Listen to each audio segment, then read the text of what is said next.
The Crown da Netflix está de volta com a sua quinta temporada, focando muito em um período histórico marcado pela decadência da monarquia. Mas será que depois de todos esses anos foi a própria The Crown que decaiu? Essa é a minha review com spoilers da quinta temporada de The Crown. Bora entender o que aconteceu com essa que já foi chamada de a melhor série da Netflix. Pois bem, né? Vida de rainha pode ser confortável, mas não é fácil. The Crown veste bem, né? Essa coroa de rainha das séries da Netflix. A quarta temporada, pra mim, foi a melhor temporada de toda a série. E nessa nova fase de The Crown, a série começa a se preparar pro fim. A próxima temporada será a última e talvez por isso, esse quinto ano tenha assim um gostinho de algo incompleto, sabe? Digo mais, narrativamente, essa quinta temporada de The Crown ficou com um ar meio introdutório, como um ponto de passagem. Mas vamos lá, né? São os anos 90, a coroa britânica enfrenta uma crise não só interna, pela cada vez mais tóxica e destrutiva relação entre o Charles e a Diana, mas pelo próprio papel da monarquia num mundo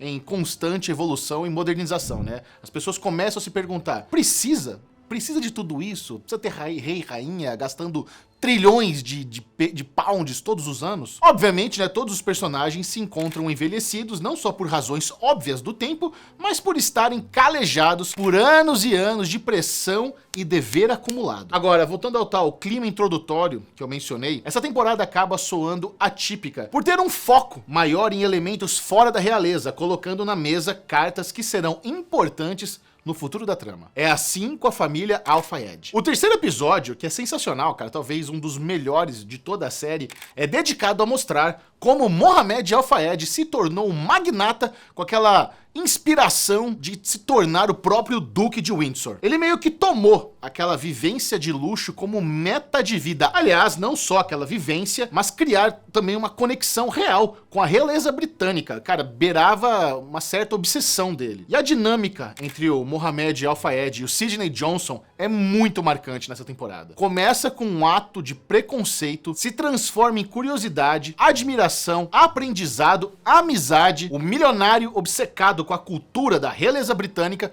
teve uma visão intimista desse mundo através de uma pessoa que ele menosprezou só por causa da cor da sua pele. Foi uma reviravolta lindíssima de se acompanhar. E muito da temporada, inclusive, se dedica a mostrar essa jornada pelo reconhecimento da família real, que culmina no encontro entre Mohammed e Diana, o que mais tarde levaria à conexão dela com o filho dele, o Dodi, e o resto é história. Outro foco da temporada é a entrevista de Diana para o repórter da BBC. Aqui, a série comprova que é de fato uma trama de ficção inspirada na vida real e não uma representação documental da realidade. Muita gente meio que confunde. Tem gente que fica incomodada. Pô, peraí, isso não aconteceu de verdade. E a série meio que fez questão de falar, isso aqui, gente, vocês estão assistindo uma série de TV, isso é ficção. Esse é um arco muito bom, mas assume um tom muito novelesco, né? Cheio de vilanias, manipulações e reviravoltas. É fato que sim, o repórter manipulou a Diana a dar a entrevista, aquela entrevista explosiva, mas o comportamento do personagem, cara, beira um vilão de Homeland,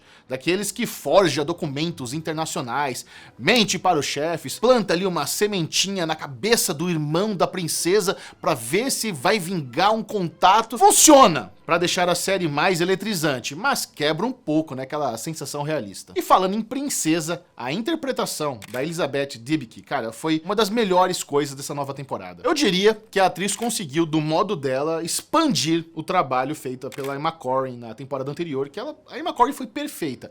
Mas esse ano, a atriz assumiu assim os novos trejeitos e tornou a coisa ainda mais reconhecível. Você realmente acredita que está olhando pra princesa Diana nessa série. A forma como ela abraça, né, o próprio corpo o tempo todo, devido à timidez, a forma como ela sempre tá olhando pra frente, mas com a cabeça baixa, o corte de cabelo, a postura, o sorriso. Que trabalho memorável, cara. Sensacional. A princesa Diana representa aquela menina inocente que casou com um príncipe e estava pronta para um conto de fadas. Viver feliz para sempre. Mas o que Diana não havia entendido, e que foi muito bem esclarecido nessa temporada, é que ela não tinha se casado com um príncipe. Diana casou com um sistema. E como diria o Capitão Nascimento, o sistema é foda. Boa parte do mérito narrativo dessa temporada está exatamente em mostrar como a Diana tentou lutar contra o sistema e pagou assim um preço muito caro por isso. Claro que existe, né, uma parcela de culpa dela mesma, mas ainda assim, cara, é cruel o modo como ela foi isolada e rejeitada. A cena da cozinha entre Charles e Diana no final da temporada, quando praticamente já tá resolvido o divórcio, é uma montanha russa. Parece que eles vão acabar em paz, né, eles estão sorrindo, tem uma química, mas aquilo era apenas a calmaria antes de mais uma tempestade. Charles quer ser rei e não existe ofensa maior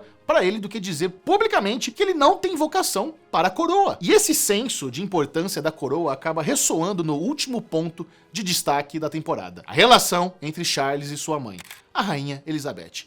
Ambos de lados opostos da mesma moeda. Elizabeth ainda está presa na noção de monarquia que aprendeu com seu pai, em um movimento de replicação que vem desde a rainha Vitória. A rainha é impassível, é uma âncora para a nação, representa um ideal de calma e tranquilidade que não corresponde com os sentimentos que ela mesma sente. É por isso que ela é tão apegada ao antigo iate, que é quase que um espelho dela mesma. A minha interpretação é que o iate é como se fosse uma poderosa força, que representa a coroa. Aposentar o iate é quase que aposentar a própria rainha. Já o príncipe Charles quer se tornar a força modernizadora da coroa. Ele é a favor de reduzir protocolos, mudar leis, trazer a coroa para uma nova era de evolução e contato com a população. Mas, devido às suas atitudes e os escândalos, essa população não abraça o príncipe. Essa temporada mostrou muito como o Charles está impaciente.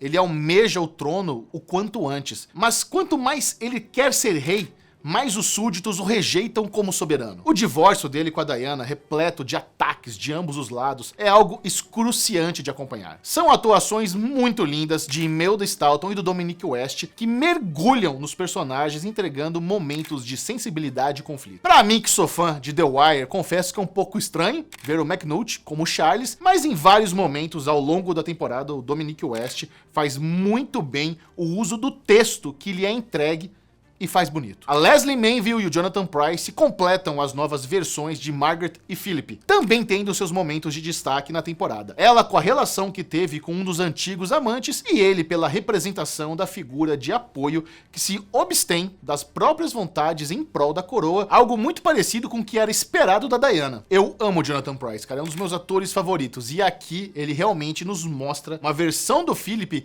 que é a rocha inabalável de sua esposa. Sem falar nas cenas de carruagem que trouxeram assim bons momentos de leveza para a temporada. O foco em Philip também apresentou uma das cold openings mais brutais da série até aqui, a chacina da família imperial russa. Em mais uma das modificações novelescas da trama, foi um tanto chocante ver aquelas mortes dentro do contexto da série. O príncipe consorte e seu DNA realmente serviram para identificar os Romanovs, e ainda foi um arco que mostrou o relacionamento entre a Rússia e a coroa se estreitando cada vez mais. Em vários pontos dessa temporada, a família real britânica é classificada como um sistema. Essa é a palavra-chave do 5º ano de The Crown. Eu diria que o sistema é como se fosse uma máquina que roda em uníssono, em prol de manter uma imagem para a população que, no lugar de se sentir próxima, acaba se sentindo cada vez mais distante. The Crown pode ser uma plataforma que mostra como esse sistema está em vias de acabar, ou pelo menos se transformar em algo mais